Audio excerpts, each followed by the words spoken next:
magkakaroon ng mas pagkakataon na makabili ng mga kakanin. Kasi hindi parating pareho yun. Parati natin pinag-aaralan yung 10 poorest provinces and 10 most food-poor provinces. Meron halimbawa, Kalinga, hindi siya mahirap, hindi bahagi ng 10 poorest provinces.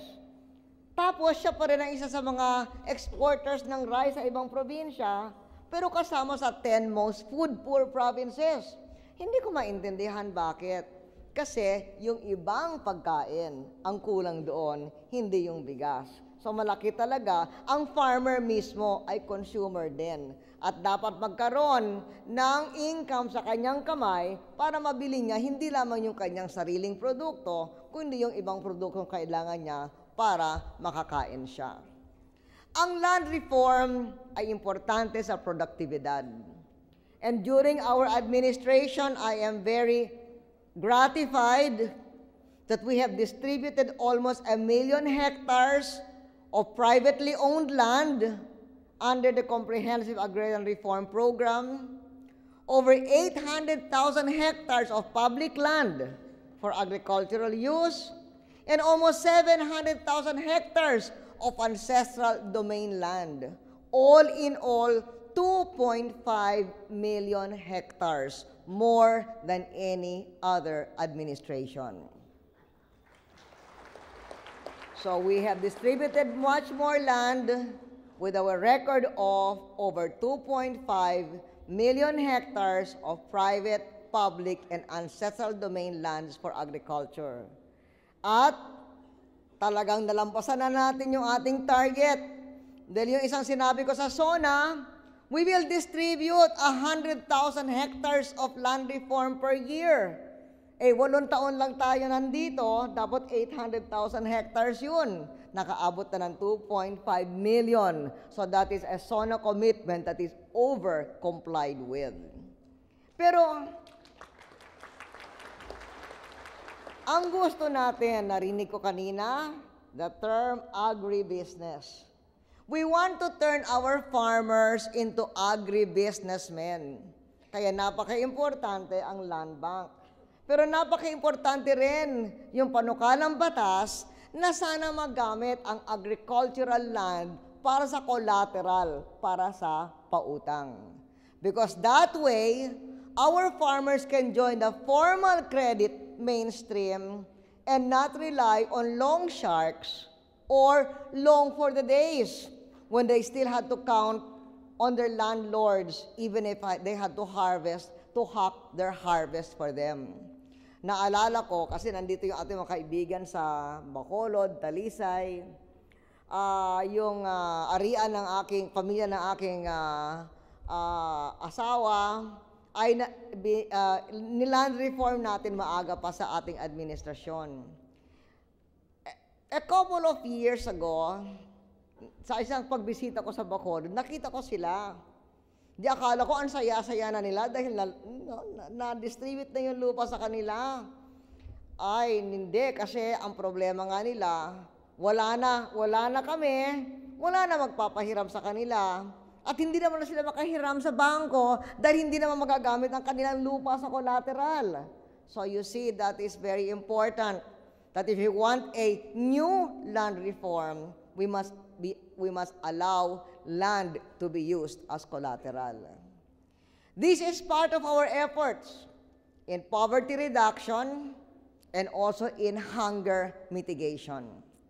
And I am very happy that these efforts are producing results.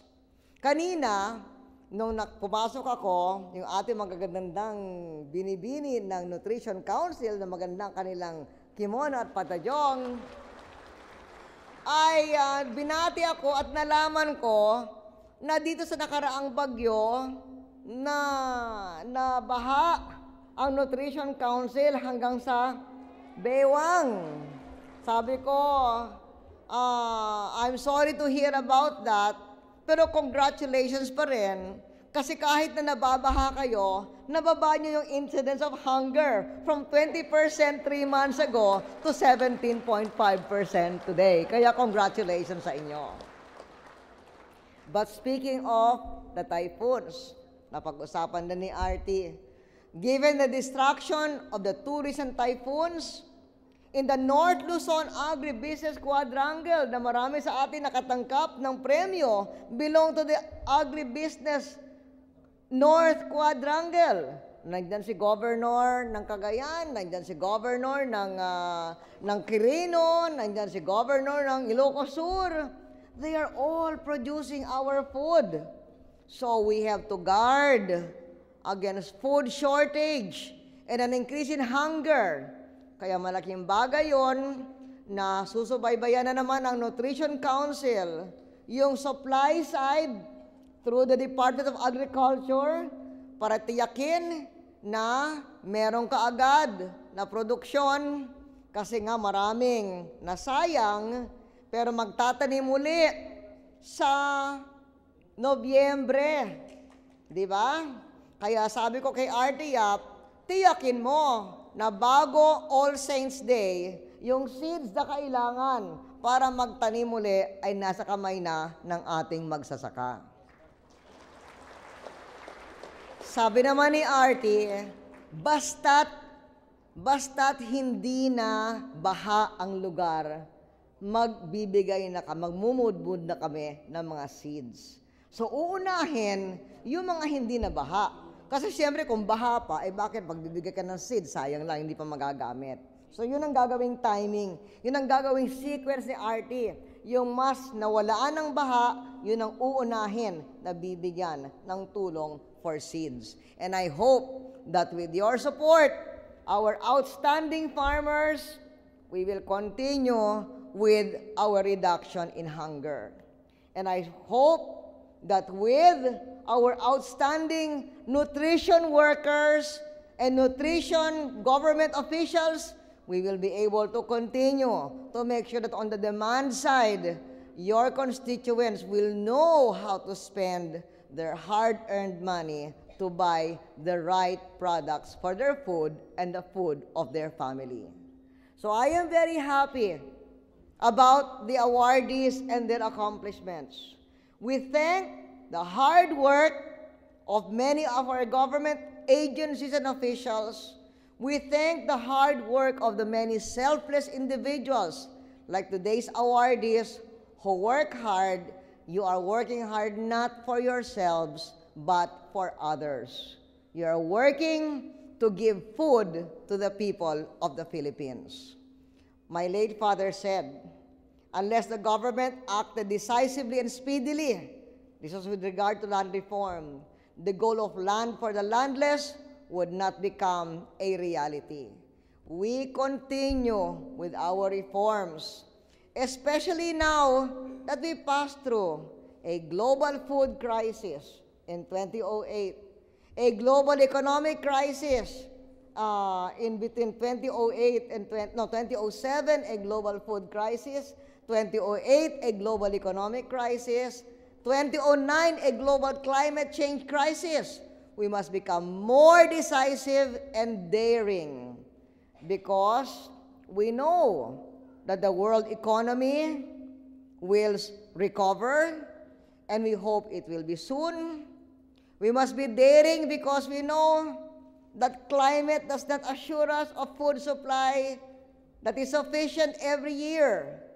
And we must be daring, we know, because as far as climate and weather is concerned, uncertainty is the rule and no longer the seasons that we can always rely on. So we must combine the political will of the citizenry and the government and work on our goals together. Only then can we hope to realize our bigger goals of land for the landless, food security, and emancipation from poverty. At yung mga nakatanggap ng mga parangal itong araw na ito, nagpapatunay kayo na kaya ng Pilipino magkaisa sa kanyang pamayanan para tiyakin na sapat ang pagkain at umangat ang kita ng ating mga magsasaka at lahat ng mamamayan. Congratulations to all of you. Maraming salamat sa inyong lahat.